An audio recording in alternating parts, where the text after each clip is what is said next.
Donc bonsoir à tous et à toutes, très heureux de vous retrouver avec Alain qui est là. Il y a un jour un businessman juif, il veut apprendre le business à son fils. Il lui dit, écoute mon fils, le business c'est toute une question de construction de ce que tu vas vendre, comment tu vas présenter la chose. Il dit, regarde, je vais te demander un exemple, je vais te montrer un exemple. Il envoie un mail à Michael Bloomberg, l'homme le plus riche, un riche, c'était le maire de New York, un juif très riche de New York. Il lui envoie un mail, il dit voilà, j'aimerais faire un shidour, c'est-à-dire que votre fille se marie avec mon fils. 10 jours après, il reçoit un email en retour et dit et pour quelle raison j'accepterai cette proposition? Et là, il répond par email, il dit parce que mon fils, c'est le vice-président de Facebook. C'est le numéro 2 en dessous, Mark Zuckerberg. Et là, 20 minutes après, il reçoit un email en retour. C'est ah bon, très intéressant comme proposition. De son côté, il écrit un email à Mark Zuckerberg et il écrit j'aimerais que mon fils soit vice-président de Facebook.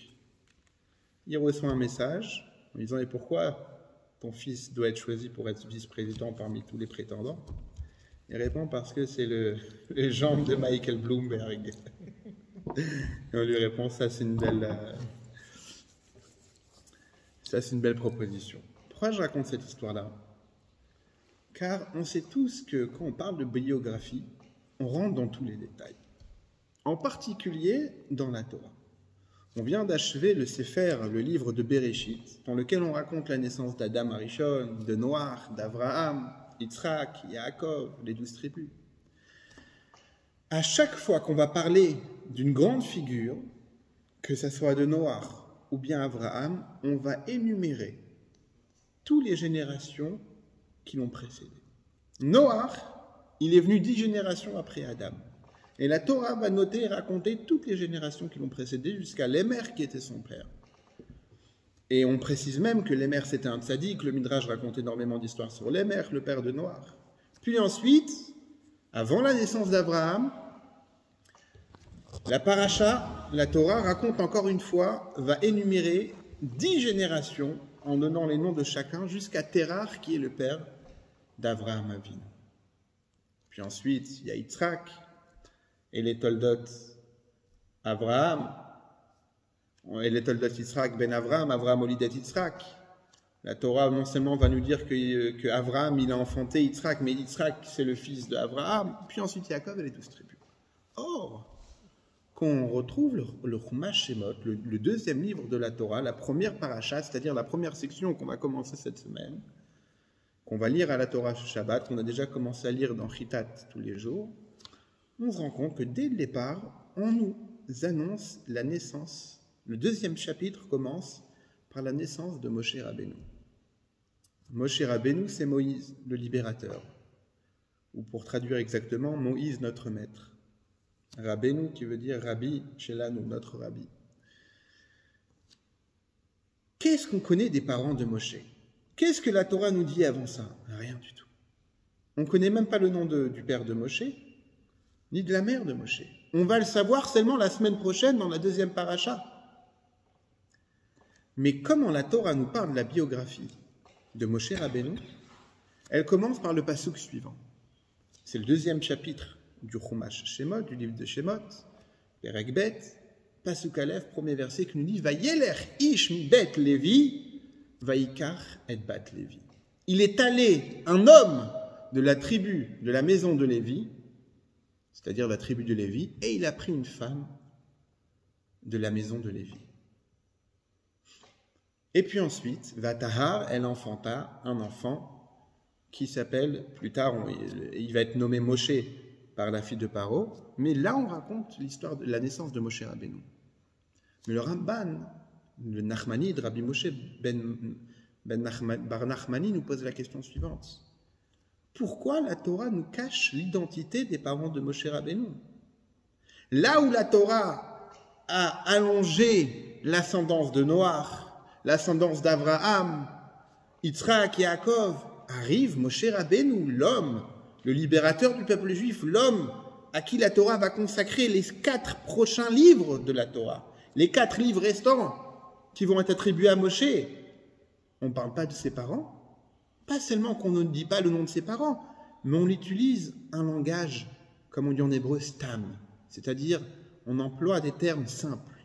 Vayeler, il alla, ish, un homme, bibet Lévi de la maison de Lévi. Un homme, un simple homme de la maison de Lévi. Le père de Moshe s'appelait Amram. Amram, c'était le fils de Kehat, qui lui-même était fils de Lévi.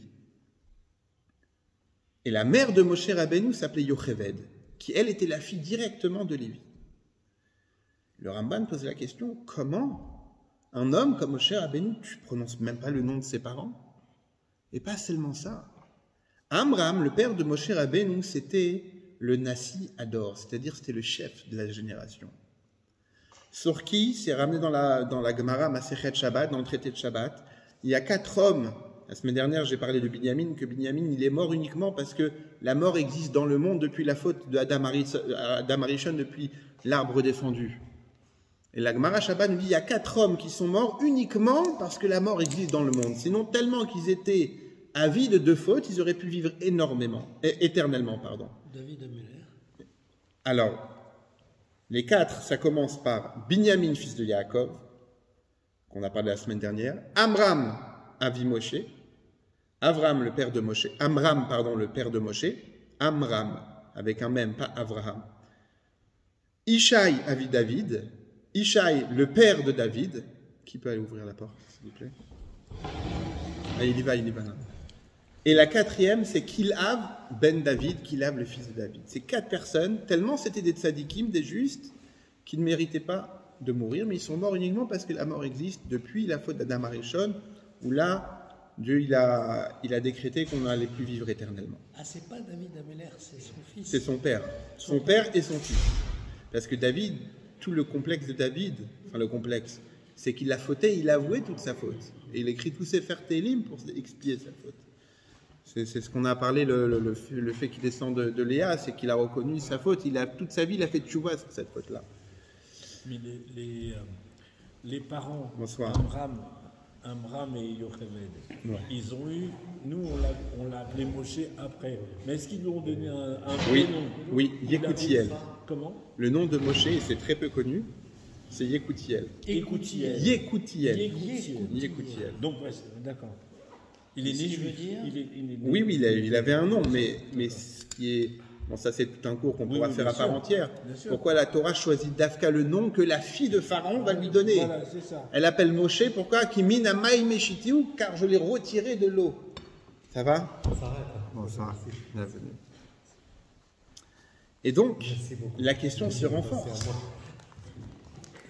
Non seulement tu ne nommes pas le nom du père de Moshe, Moshe c'est Moïse, tu ne nommes pas son nom, tu l'appelles Ish, un homme.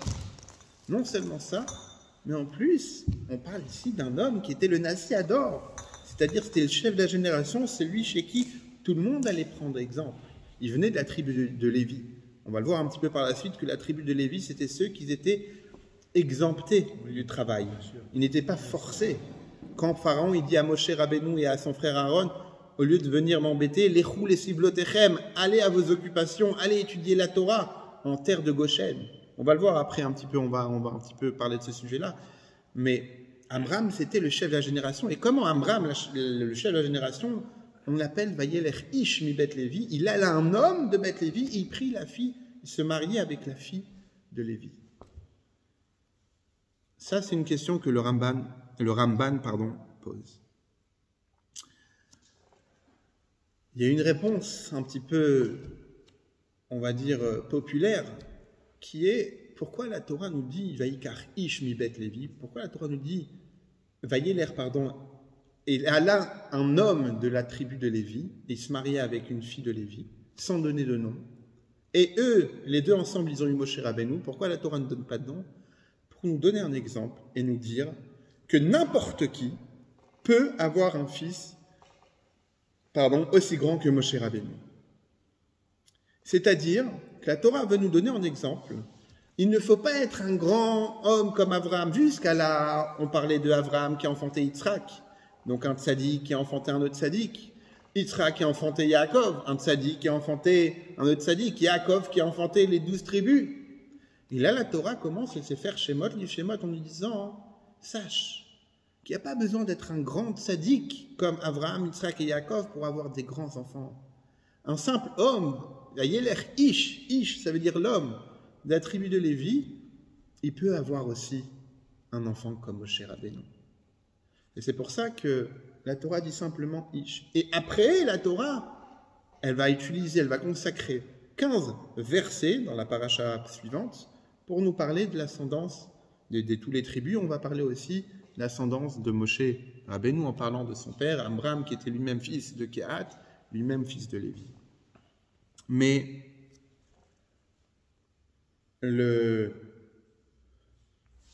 ce qu'on apprend de là, c'est qu'il n'y a pas besoin d'être des parents particuliers, des grands tzadikim, mais il suffit de faire une bonne action et que cette bonne action-là, elle va te permettre de mériter d'avoir des enfants.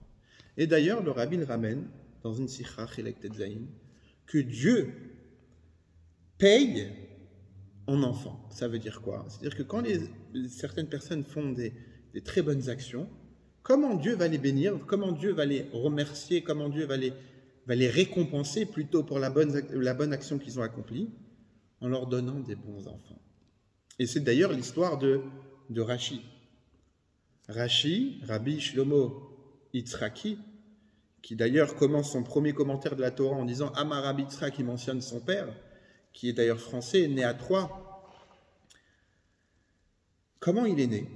Son père, c'était un simple juif, et un jour, en marchant sur le sable, il a vu quelque chose qui brillait. Il s'avère que c'était une pierre précieuse.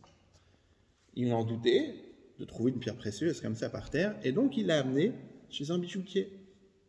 Quand le bijoutier il a analysé, il a dit, mais tu sais que cette pierre-là, elle est énorme, elle a une valeur très très forte. Tu vas devenir très très riche, alors que c'est un simple homme. Et il garda la pierre. Ensuite, la rumeur courut, et le roi de cette époque-là, c'était le roi Philippe, je ne sais pas lequel, il cherchait à ce moment-là justement une pierre précieuse. Il était en train de faire une idole, c'est-à-dire une statue plutôt, à son effigie, et il cherchait une pierre précieuse pour orner le deuxième œil qui lui manquait.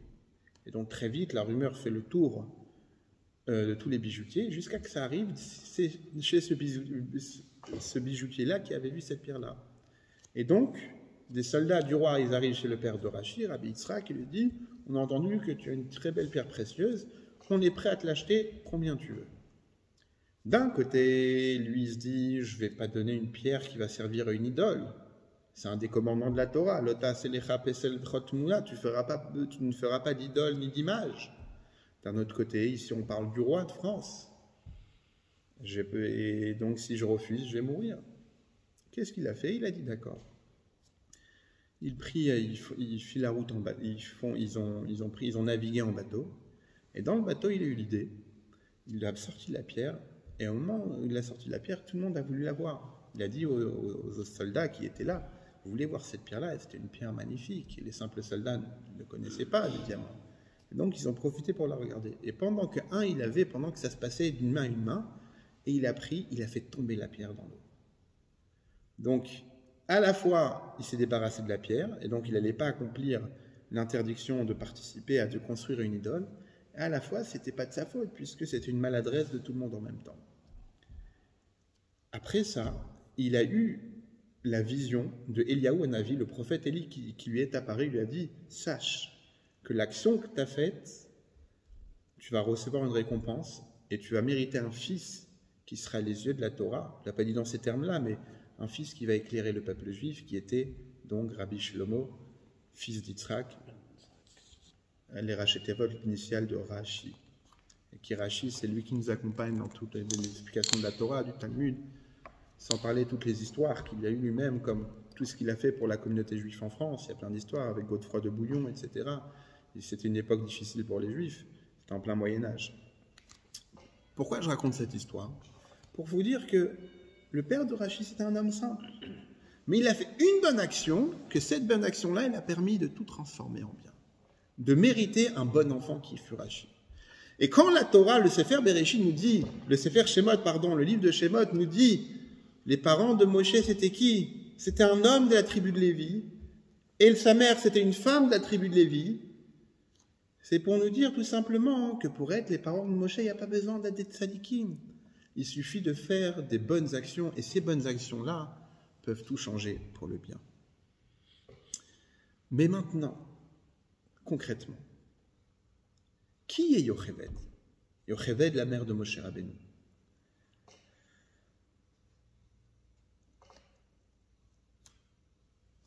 C'est une belle réponse, mais concrètement, ça peut nous laisser encore sur la question.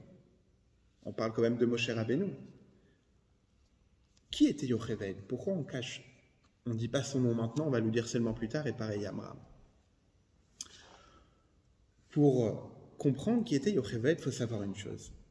C'est que Yocheved était la fille de Lévi.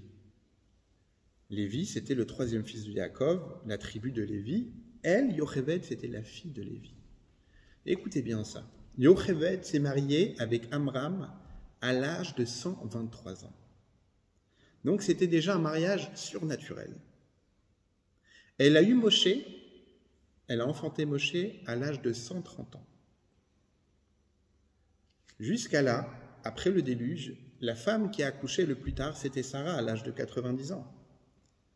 Et là, Yocheved a eu Moshe à l'âge de 130 ans. Comment on connaît ce calcul-là? Parce que Yocheved, justement, toute sa force, c'est que c'était la seule femme qui est née en Israël et qui a vécu encore en Égypte. Je vais revenir là-dessus. Quand le peuple juif est sorti d'Égypte, ils sont restés 210 ans là-bas.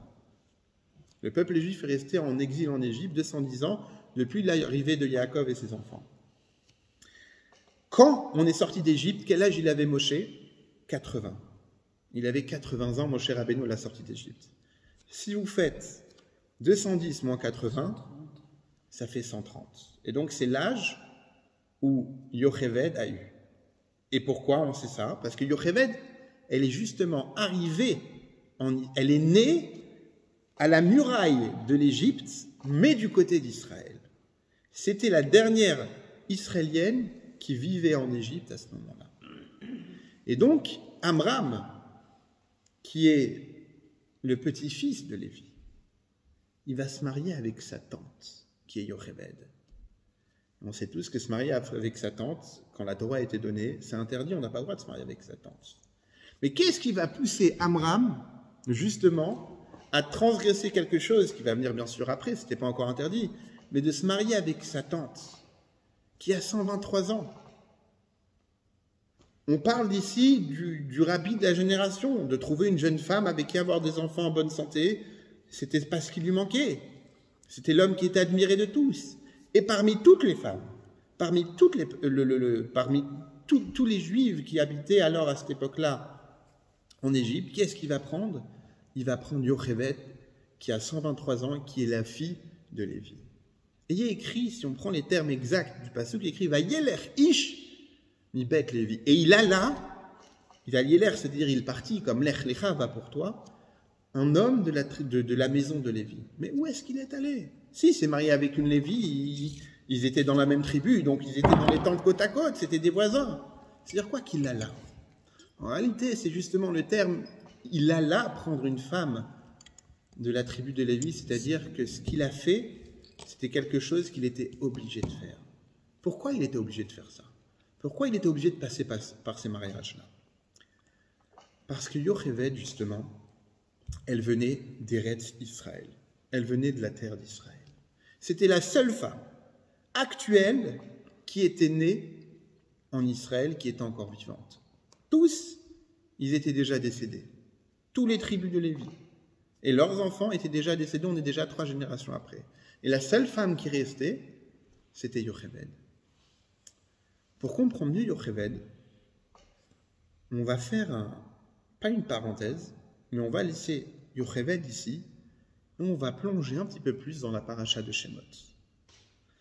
Quand on voit la paracha de Shemot, quand on voit le dialogue entre le Pharaon et Moshe Rabbeinu, quand on voit les souffrances que les Juifs ont endurées, Quand on voit les 10 plaies, il y a quelque chose qui revient à chaque fois. Il y a quelque chose qui est centralisé dans l'histoire de l'exil des Juifs en Égypte. Et cette chose-là, c'est quoi? C'est le Nil. Le Nil, c'est ce fameux fleuve en Égypte qui, à une période de l'année, certains disent c'était de juillet en septembre, il montait naturellement et il abreuvait tous les champs d'Égypte. Quel est le premier décret maintenant que Paro fait? Paro, il va faire un décret, il va demander de tuer tous les garçons. Comment? Les prendre et les noyer dans le Nil. Première fois où on voit le Nil. Puis ensuite, Moshe Rabbeinu, où est-ce qu'il est caché? Dans le Nil aussi. Ensuite, Moshe Rabbeinu se fait interpeller par Dieu et lui dit « Tu vas libérer mon peuple, va voir Pharaon et dis-lui de sauver mon peuple, de libérer mon peuple. » Moshe dit « Mais où est-ce que je vais le trouver?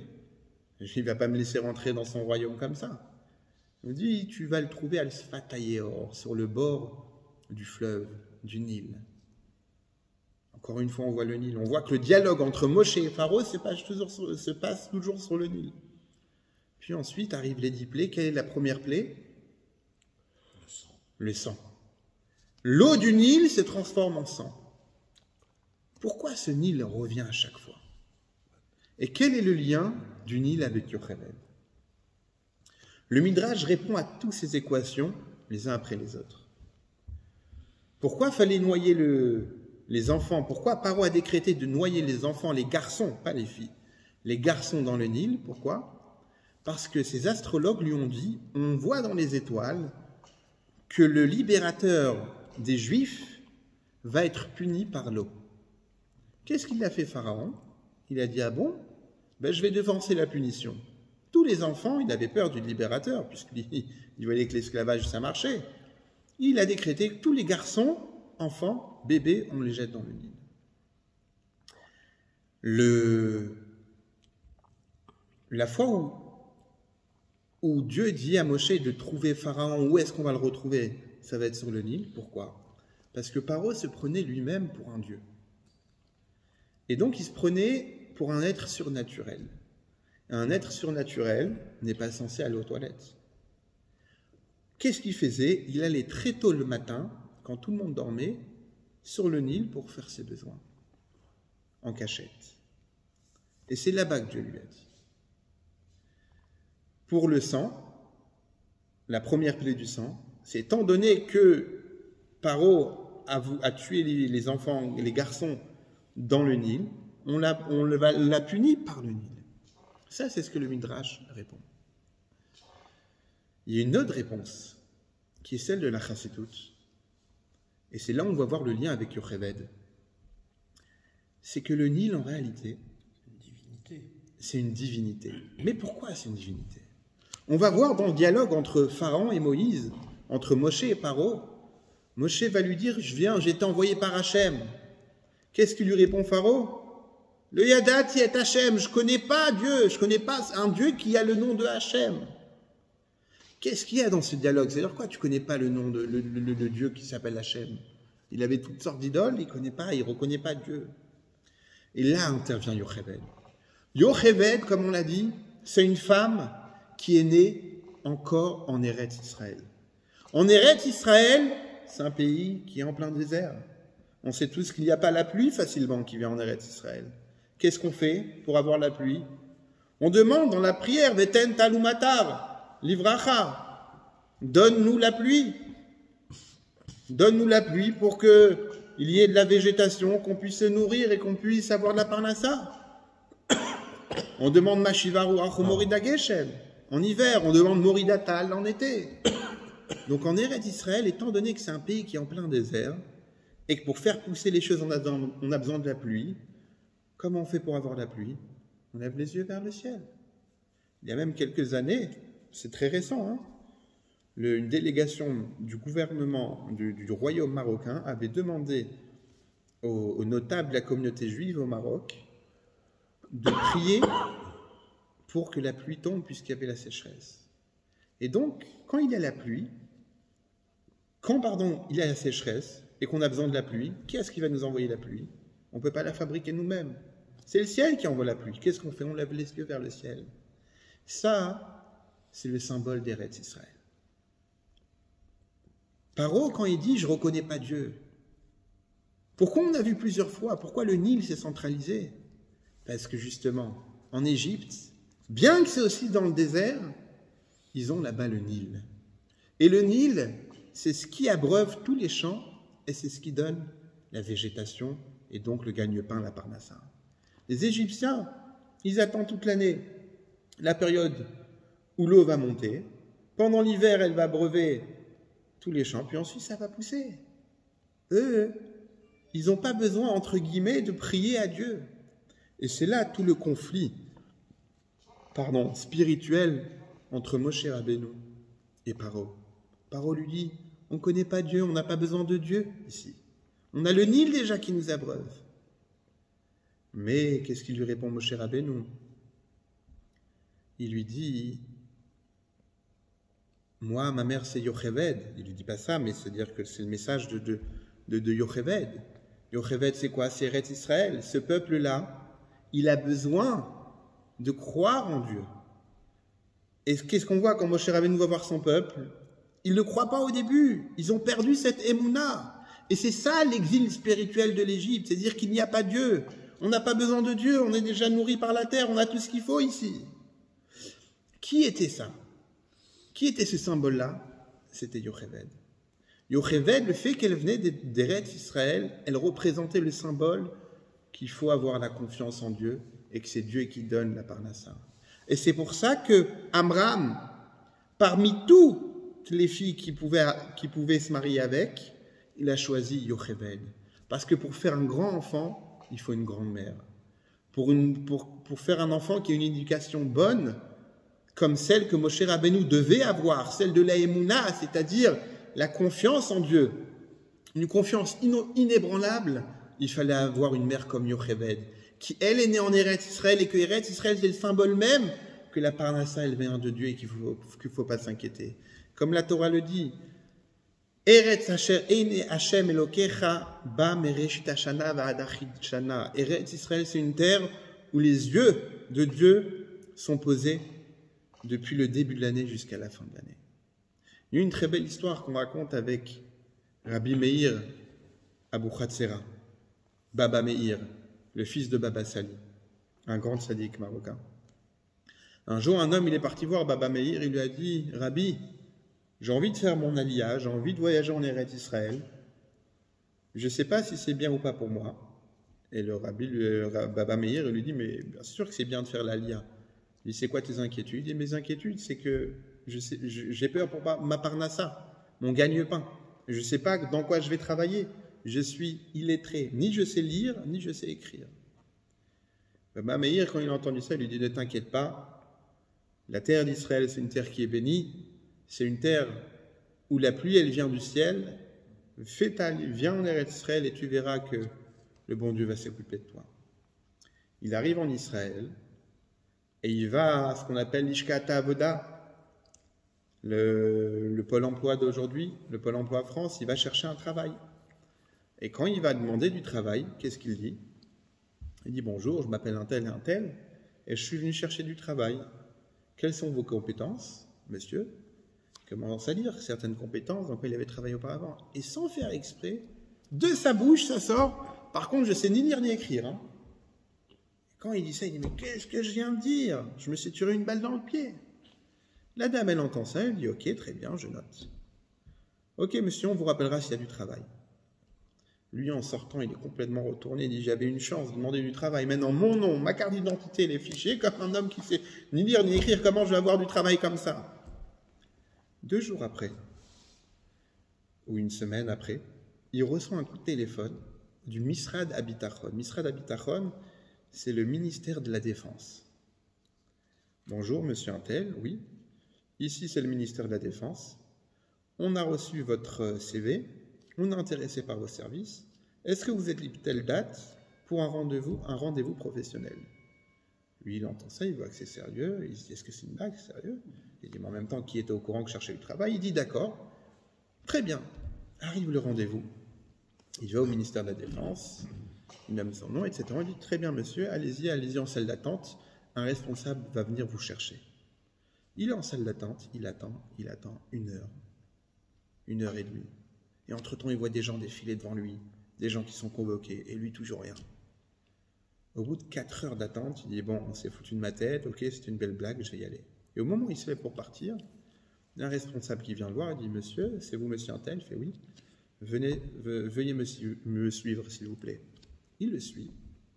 Il arrive dans le bureau, il dit, écoutez monsieur, nous ici dans le ministère de la Défense, on a énormément de dossiers à classer. Le problème, c'est qu'il y a certains dossiers qui sont sensibles. Et donc, on cherche quelqu'un de confiance qui va pouvoir classer ces dossiers-là sans pouvoir les lire et répéter ce qui est écrit à l'intérieur. Donc, on cherche une personne illettrée qui ne sache pas lire. On a vu votre CV, on vous a convoqué, on vous a fait attendre dans la salle d'attente et on a observé votre comportement. Il y avait là-bas des magazines, écrits en hébreu. On a vu qu'à un moment où vous vous ennuyez, vous avez pris un magazine, mais vous ne l'avez pas pris du bon côté, vous l'avez lu à l'envers. Et donc, on a compris qu'effectivement, vous ne savez pas lire. Et donc, c'est pour ça que vous êtes l'homme parfait pour le job. Il a obtenu un travail au ministère de la Défense israélienne qu'il a gardé jusqu'à sa retraite. Il excellait dans son domaine parce que jusqu'à la fin, il ne savait pas lire. Pourquoi je raconte cette histoire? Parce que ça, c'est Eretz Israël, c'est la terre d'Israël. Que la bracha, elle vient du ciel. D'un autre côté, on raconte qu'il y a un jour un chassid qui est parti voir le Tzemar Tzedek et qui lui a dit qu'il voulait faire Salia. Et le rabbi, le Tzemar Tzedek, lui a dit que c'était pas pour lui, pas pour le moment. Mais il lui a dit la phrase suivante, en yiddish, il lui a dit « Mardo Eretz Israël ». Fais ici la terre d'Israël. À défaut de pouvoir partir là-bas, ta mission elle est ici, mais fais ici Eretz Israël. Ça veut dire quoi? Bien que tu es en exil, prends la force d'Eretz Israël, que c'est quoi? C'est qu'on lève les yeux vers le ciel pour demander la pluie, c'est qu'on a une confiance, on a une croyance inébranlable. Ça peut être la pluie, ça peut être pour être protégé des missiles, ça peut être pour tout. Protéger des missiles, protéger des voisins ennemis. On le voit qu'Israël tient sur un miracle depuis sa déclaration en tant qu'État. Et prends cette force-là et fais-la et utilise-la ici. Et ça, c'est ce que symbolise Yocheved. Et il y a un rabbi qui vivait à Tzfat il y a à peu près 500 ans, Rabbi Moshe Matriani, que lui, il explique, il dit, c'est pour ça qu'il écrit « Vaikar ish mi Bet Levi » Vayeler, pardon, il alla un homme de Bet Levi, et il prit la fille de Lévi. Bet Levi, c'est la maison de Lévi, c'est-à-dire la tribu de Lévi. C'était qui la tribu de Lévi pendant l'esclavage? C'était la seule tribu, parmi toutes les tribus, parmi tous les juifs, qui était exemptés de travail, comme je l'ai dit tout à l'heure. Et pendant qu'il y avait toutes les plaies en terre de Goshen, c'est-à-dire c'était une principauté dans Mitzraïm même, c'est-à-dire les lois, ce n'étaient pas les mêmes là-bas, là-bas ils avaient droit d'étudier, là-bas ils étaient exemptés de tout. Et Rabbi Moshe Matriani dit, c'est pour ça que on utilise ces termes-là. Vaikar ish mi bet Levi, Vayeler ish mi bet Levi, un homme de la tribu de Lévi, que cette force-là d'être libre, c'est ce qui a engendré aussi Moshe Rabbeinu. Et Yocheved, elle a fait une action. Et Amram, ils ont fait une action qui leur ont permis d'avoir la naissance de Moshe Rabbeinu. C'est quoi cette action-là? Qu'est-ce qu'on connaît de Yocheved? Comme je l'ai dit tout à l'heure, la Torah ne mentionne pas le nom de Yocheved. À chaque fois qu'on parle de la mère de Moshe Rabbeinu jusqu'à la semaine prochaine, jusqu'à la paracha suivante, on va utiliser des pseudos. On va l'appeler Shifra, on va l'appeler Meyaledet, c'est-à-dire celle qui est l'infirmière, la sage-femme. Qu'est-ce qui se passe? C'est que Paro voit que les Juifs se multiplient. Le Midrash dit qu'une femme a couché 6 enfants en une seule couche. Ça se multipliait. Et Paro, il panique, il dit, ils vont devenir un peuple dans notre dans notre pays, ils vont être surnombrés, ils vont avoir un surnombre sur nous. C'est les grands remplacements. C'est ce qu'il est en train de dire, Paro. Il dit, il y a le grand remplacement qui est en train de s'installer. Et sa crainte, c'est quoi? C'est que si on a une guerre avec des ennemis, à ce moment-là, il va se retourner contre nous. Et donc, ses conseillers lui donnent une idée. Ils lui disent quoi? Ils lui disent, venez, on les oblige à travailler, on les rend des esclaves. Ils n'auront plus l'envie d'avoir des enfants. Entre-temps, la Torah nous raconte l'histoire de Yocheved, qu'on appelle alors Shifra. Elle aide, c'est quoi son travail? C'est qu'elle aide les femmes à avoir des enfants. À tel point que ça énerve, ça frustre énormément Pharaon. Et il appelle Shifra et Poua. C'est Yocheved et sa fille Myriam. Il les appelle les deux. Il leur dit à partir de maintenant, il faut arrêter d'aider les femmes à avoir des enfants. Il ne faut plus qu'il y ait d'enfants. Il ne faut plus qu'il y ait de garçons. Elles disent ok. Et qu'est-ce qu'elle fait? Elle fait tout le contraire. Elle va aider, elle amène à manger aux femmes qui ont accouché pour les aider. Elle cache, elle calme les bébés pour qu'ils ne se font pas remarquer par les soldats égyptiens. Ça, c'est l'action qu'elle a faite, que non seulement elle n'a pas écouté Paro, mais elle a fait le contraire et elle a continué. Cette première mitzvah de la Torah, c'est d'avoir des enfants. Ça, c'est la grande action qu'elle a fait Yocheved qui lui a permis d'avoir Moshe Rabbeinu. De l'autre côté, on a Amram, son mari. Qu'est-ce qu'il a fait, Amram? Amram, c'est le chef de la génération, comme on l'a dit. Et Amram, il reçoit un décret qu'on lui dit, à partir de maintenant, tous les garçons qui vont naître, on doit les jeter dans le Nil. Plus de vie pour les garçons. Qu'est-ce qu'il fait, Amram? Il dit à sa femme, écoute, à quoi ça sert, à quoi bon avoir d'accoucher un enfant s'il va mourir? Je te divorce. Amram donne le divorce, donne le guet à sa femme Yocheved. Intervient alors, avant d'avoir Moshe Rabbeinu. Vient alors Myriam. Myriam qui a 6 ans d'écart avec Moshe Rabbeinu, qui est la grande sœur. C'est une fille de 5 ans. Elle va voir son père à l'âge de 5 ans. Et elle dit à son père, papa, toi t'es pire que les Égyptiens. Son père dit, comment tu dis une chose pareille? Il dit, oui. Paro, il a décrété seulement de tuer les garçons. Mais toi, tu décrètes même sur les filles. Parce que si tu accouches une fille, elle va rester en vie. Qu'est-ce qu'il aurait fait un père à ce moment-là, à cette époque-là?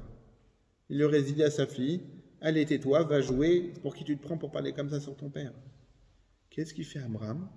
Il dit à sa fille, ma fille, tu as raison. Tu as raison. Et c'est ça le passouk, Vayeler ish mi bet Lévi. Et il partit un homme de la tribu de Lévi, Vaikach et bat Lévi. Pourquoi on reste dans le Lévi? Parce qu'il se remarie avec sa femme. Et de cette bonne action-là, est né Moshe Rabbeinu. Pourquoi? Parce que, un détail important, c'est que Amram, comme on l'a dit, c'était le chef de la génération. Quand il a divorcé de sa femme pour ne pas avoir de garçon, de peur qu'ils aillent se faire tuer, qu'est-ce qu'ils ont fait tous les autres juifs? Ils ont vu le rabbi divorcer de sa femme, ils ont dit, nous aussi, on va se séparer de notre femme. À quoi ça sert de rester marié, d'amener des garçons qui vont être tués? Mais quand Amram, il s'est remarié avec sa femme, à ce moment-là, tout le monde l'a suivi aussi. Et c'est cette grande action-là qui a fait qu'ils ont eu le mérite d'avoir comme fils Moshe Rabbeinu, que lui-même va devenir le libérateur du peuple juif.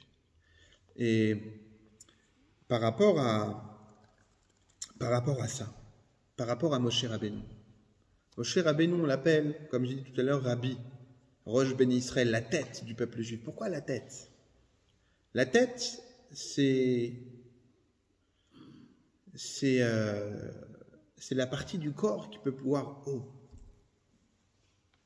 Dans la Chassidut, dans le Tanya, c'est expliqué, l'Admor Hazaken y ramène que ce que nous, un homme, on voit clair en bas, je te vois ici clairement, t'es en face de moi, je vois cette chaise, je vois cette table. Un tzaddik, il voit là, avec la même clarté, il voit ce qui se passe en haut. Ça, c'est la force d'un Nassi. Reb Mendel Futerfas donne un exemple très magnifique à ce sujet-là. Vous savez, à l'époque, en Russie, les Juifs n'avaient pas le droit de faire n'importe quel métier. Donc, beaucoup étaient aubergistes. Ils louaient une auberge de ce qu'on appelle le parit, c'est-à-dire le seigneur de la région. La région lui appartenait. Et donc, il y avait une auberge. L'aubergiste prenait cette auberge-là, il la louait et il travaillait dedans, il faisait de l'argent. Il devait payer des impôts, des taxes, tous les mois au seigneur. Mais quand ça arrivait à un moment où il n'y avait pas d'argent qui rentrait, où il ne payait pas ses impôts, qu'est-ce qu'on faisait? On prenait l'aubergiste, on le jetait dans un trou. Lui, sa femme et ses enfants. Donc un trou, littéralement un trou, avec une trappe fermée, ils étaient dans l'obscurité avec un petit peu de lumière, et une fois par jour, on leur jetait un petit peu d'eau et du pain pour les maintenir en vie. Mettons maintenant que des gens se trouvent dans ce trou-là, dans le noir. Tous les jours, la trappe s'ouvre et ils ont à manger, ils ont à boire. Ils sont en famille. Ils vont enfanter dans ce trou-là des enfants. Ces enfants, ils vont grandir dans un endroit obscur, quasiment, où tous les jours, une trappe s'ouvre et on leur donne à manger. C'est leur éducation. Ils ont grandi dans un monde qui est comme ça. Vient un jour un homme, un nouveau prisonnier, qui vient du monde de l'extérieur, qui vient du monde, qui vient de la rue. Et ils vont commencer à débattre. Et eux, ils vont dire, mais non, la vie, elle est noire, et tous les jours, le ciel, il s'ouvre et on a à manger. Et l'homme qui vient d'arriver, il leur dit, mais non, c'est pas comme ça. Dehors, il y a une vie, il y a du travail, il y a des familles, il y a tout.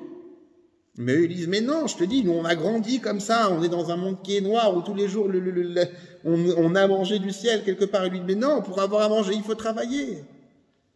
Ça, c'est un exemple que Reb Mendel Futerfas donne pour expliquer la différence entre un tzaddik et un homme simple. Un homme simple, il vit en exil, et pour lui, c'est noir, et il faut faire comme ça. Le tzaddik, il vient d'un autre monde, il vient d'un autre niveau. Et de son niveau à lui, il voit avec clarté ce que nous, on voit avec obscurité qu'on n'arrive pas à comprendre. Et ça, c'est la force de chaque rabbi et de Moshe Rabbeinu. Et c'est comme ça qu'il arrive à inculquer la émouna, la croyance au peuple juif, alors qu'ils étaient plus bas que bas. Et en particulier grâce au mérite de sa mère. Et j'ai juste terminé avec une belle histoire que j'ai eue dernièrement, puisque la parashat Shemot, on parlait tout à l'heure que les femmes accouchaient par 6. Il y avait un grand rabbi dans la ville de Rabat, au Maroc, qui était à la fois le rabbin de la communauté, un homme saint, un tzaddik, et il était aussi Moël. Moël, vous savez, c'est le circonciseur, c'est lui qui fait les brit milot. Et grâce à Dieu, la communauté juive était en expansion, et presque tous les jours, il avait des brit milot. Tous les jours, une brit mila. Arrive un moment où pendant une semaine, il n'y a pas de brit mila. Ça n'était quasiment pas arrivé depuis très longtemps. La deuxième semaine, 0 brit mila. Troisième semaine, pas de brit mila. Il rassemble alors les notables de la communauté et il leur demande, dites-moi, il n'y a que moi ou il y a un problème? Ça fait un long moment que je n'ai pas été contacté pour faire de brit milot. Alors soit les femmes ont arrêté d'avoir des enfants, soit j'ai un concurrent dans la ville. Et là, les notables lui disent, effectivement, Rabbi, les femmes n'arrivent plus à avoir d'enfants. Il fait, ah bon? Comment ça? Et je lui dis, Rabbi, ça fait un moment, ça fait presque un an, que les femmes n'arrivent plus à avoir d'enfants. Le Rabbi leur demande, et vous savez, c'est lié à quoi? Et ils disent, écoutez, on ne sait pas. Mais on sait que c'est arrivé en même temps que la venue du nouveau préfet régional. Il fait, ah bon? Et ce préfet-là, il avait fait un décret, comme ça il lui raconte les notables, de mettre une taxe très haute sur les poissons. Les poissons, alors que jusqu'à maintenant, ils avaient pris coûtant en plus le frais de la pêche, ils avaient aujourd'hui une taxe qui donnait le poisson très très cher, à tel point que les Juifs n'avaient pas assez d'argent pour en acheter pour Shabbat. Ça fait que Shabbat arrivait, et il n'y avait pas de poisson, parce que le poisson, il était à un prix exorbitant. Et quand le rabbi entend ça, il dit « Ah, je comprends. Je comprends pourquoi les femmes ne tombent plus enceintes. Parce qu'il n'y a plus de poisson pendant Shabbat.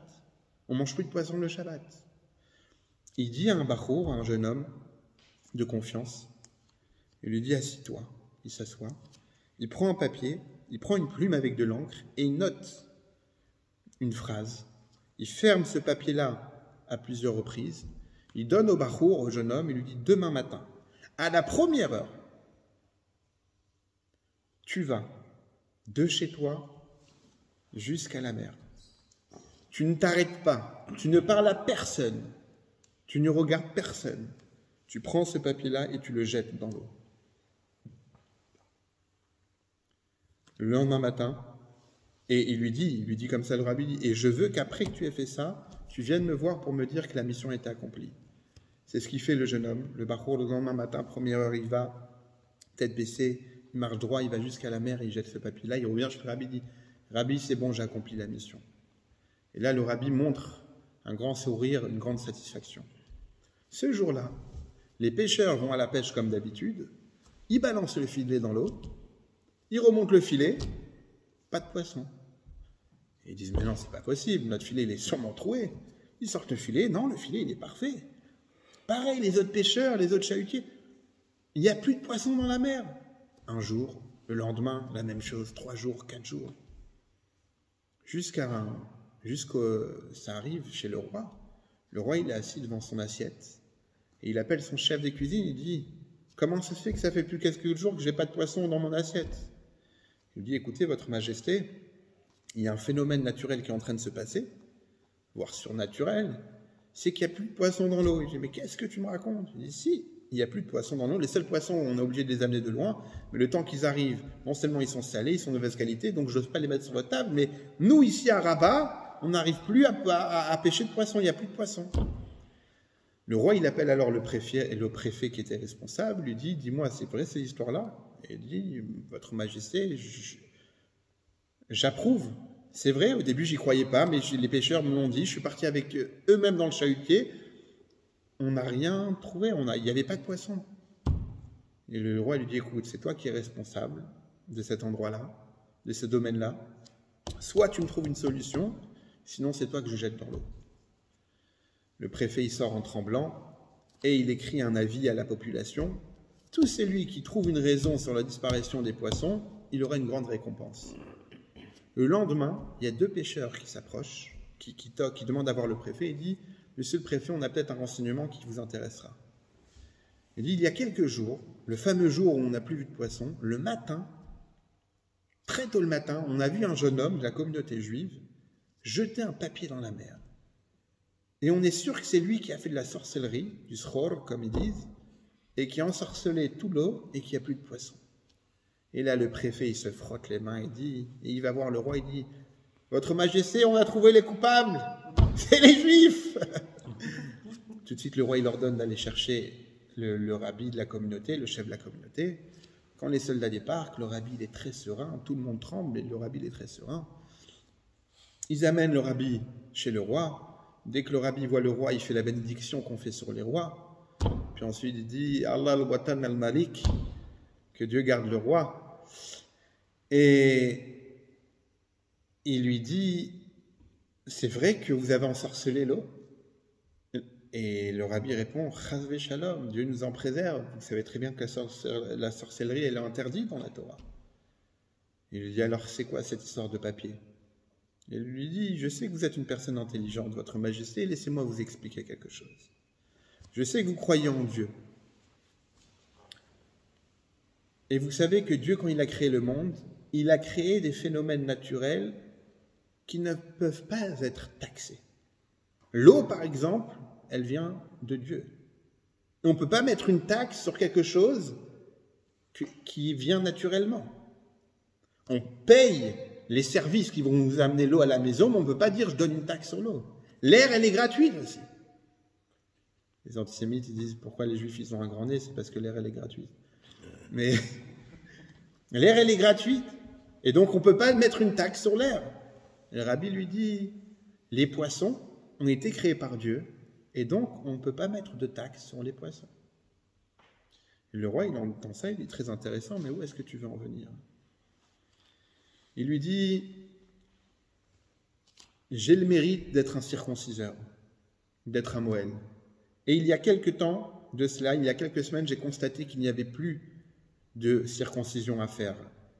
Et après enquête, il s'avère que les Juifs n'achetaient plus de poisson pour le Shabbat parce que le poisson était trop cher. Il dit, ah bon, et quel rapport le poisson et la circoncision? Et le rabbi lui dit comme ça. Dans le Sefer Bereshit, dans le Chumash Bereshit, on raconte la création du monde. 3 fois, Dieu y bénit une création. La première fois, c'est les poissons qui ont été créés le 5e jour. Il y a écrit là-bas, Vayivarech Elokim et Adagim, et Geayam veomer lahem, pour vous ou milou et ayamim, si je le dis bien. Dieu y bénit les poissons, il leur dit, multipliez-vous, fructifiez-vous et remplissez les mers, tous les océans du monde. La deuxième fois où Dieu y bénit, c'est après la création de l'homme. Vayivarech Elokim et Adam, et Dieu bénit l'homme et lui dit, fructifiez-vous et multipliez-vous. La troisième fois où Dieu est béni, c'est quoi? C'est le 7e jour. 5, 6, 7. L'homme, il a été créé le 6e jour, arrive le 7e jour, c'est quoi? C'est le Shabbat. Vayivarech Elokim et Yom HaShevi'i Vayikadesh Oto. Et Dieu bénit le 7e jour, il est sanctifié. Et le rabbi dit au roi comme ça, ces 3 bénédictions sont rattachées l'une avec l'autre. Manger du poisson pendant Shabbat, étant donné que le poisson, il a reçu la bénédiction d'être multiple, de se fructifier facilement, alors qu'on mange du poisson de Shabbat, ça amène aussi des enfants pour les femmes. Et le roi, il entend ça, il lui dit, et donc quelle est la solution? Il dit, il s'avère que votre préfet que vous avez nommé, il a mis une taxe tellement forte qu'on ne peut plus acheter de poisson pendant Shabbat. Et le fait qu'on n'a plus de poisson pendant Shabbat, les femmes ne tombent plus enceintes. Et vous savez que la mitzvah du repas de Shabbat, c'est de manger du poisson. Quand le roi il entend ça, il dit très bien. Et si on enlève la taxe, est-ce que tu me promets de faire revenir les poissons? Il dit oui. Et là, non seulement le roi il limoge le préfet, ils enlèvent la taxe et ils lui donnent rendez-vous le lendemain matin sur le port de Rabat. Et le lendemain matin, tout le monde est là, les Arabes, les Juifs. Arrive le roi dans son carrosse royal. Et arrive le rabbi, et il s'approche de l'eau, et il commence à dire, poissons de la mer, vous avez été créés par Dieu. Et il leur demande, il dit, revenez dans ces eaux-là. Il dit une phrase particulière que seuls les rabbis peuvent dire. Et là, à peine il termine sa phrase, qu'on voit l'eau bouger de tous les côtés, on voit les poissons sauter. Quand le roi il entend ça, il dit béni soit le Dieu des Juifs, béni soit le Dieu d'Israël, et il dit au Rav, j'espère que vous m'inviterez pour la prochaine Brit Mila. Voilà une belle histoire qui rejoint un petit peu notre paracha. Le fait que le peuple juif, les femmes accouchées par 6, et c'est beau aussi de voir ce lien-là entre le Shabbat, le poisson et les naissances. Et donc c'est une ségoula, peut-être pour les femmes qui ont du mal à avoir des enfants, de manger du bon poisson pendant Shabbat, ils mériteront, si Dieu veut, d'avoir des enfants. Et de la même manière que cette semaine-là, on parle de la naissance de Moshe Rabbeinu, que lui, il va guider le peuple juif dans la délivrance de l'Égypte, de l'exil de l'Égypte. On demande à Dieu aussi que très très vite, nous aussi, on va sortir de cet exil-là avec Mashiach Tzidkeinu à notre tête. Amen. Amen.